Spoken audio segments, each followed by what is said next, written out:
In step 4, we stood in front of the mirror, not to judge ourselves, but to tell the truth, the good and the parts we'd rather hide. Step 5 is what we do with what the mirror revealed. Stepping with Zazie and Randy.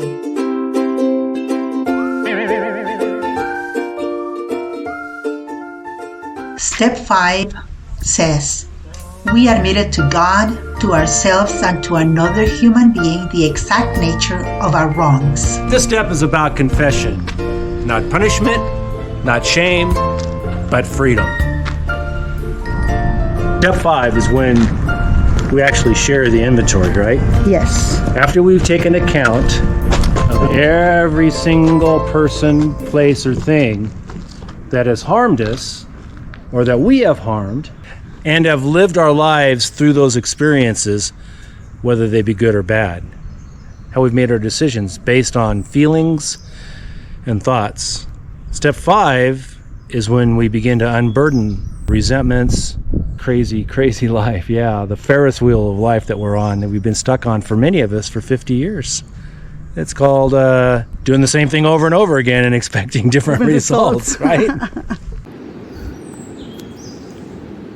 Scripture reminds us, therefore confess your sins to each other and pray for each other so that you may be healed.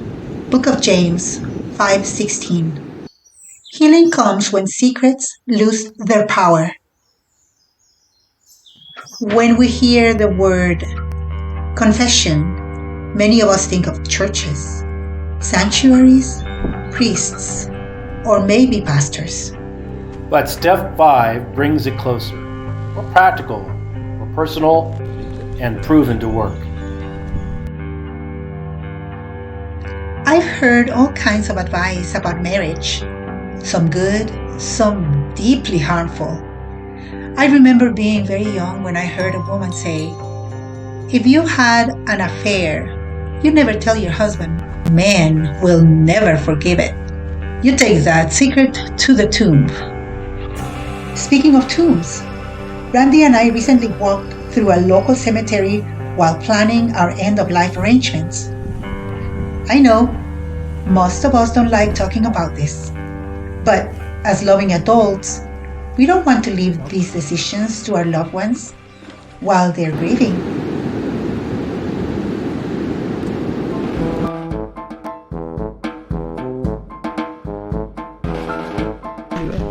Well, this one looks available. It's just waiting for you. Come on, we'll take you here, family.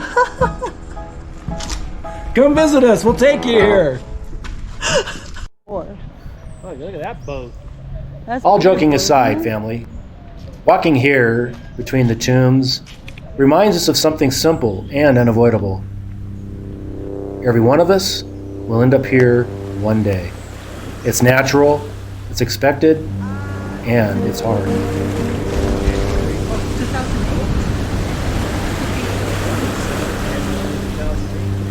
What comes to mind is when life became too heavy to carry. When the ghosts of our past followed us, regrets, guilt, unforgiveness.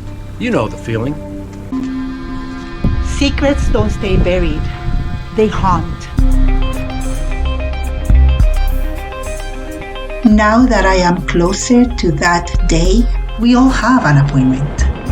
I can really say this. I am at peace with my life.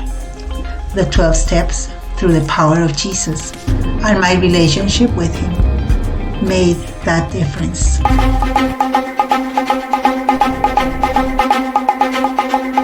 More conversations about seasons we all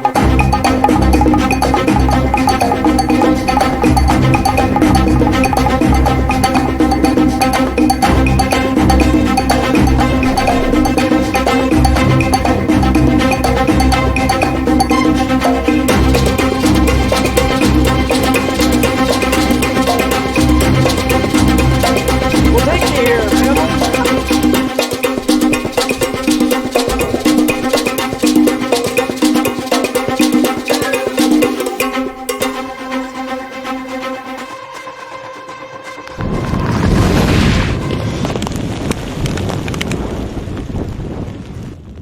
Peace with God and healing is what we all need, so we can enjoy what time we have left on this planet, enjoying life. Not just for ourselves, but for those we love. A life that leaves behind more than memories, experiences, peace, wisdom, and fellowship.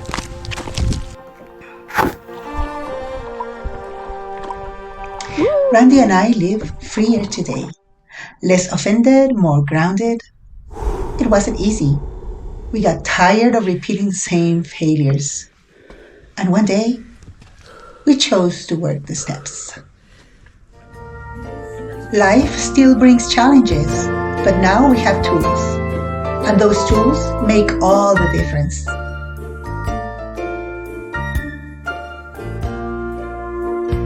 When we confess what has been hidden in our hearts, healing can finally begin. Step 5 isn't about exposing yourself, but letting Jesus set you free.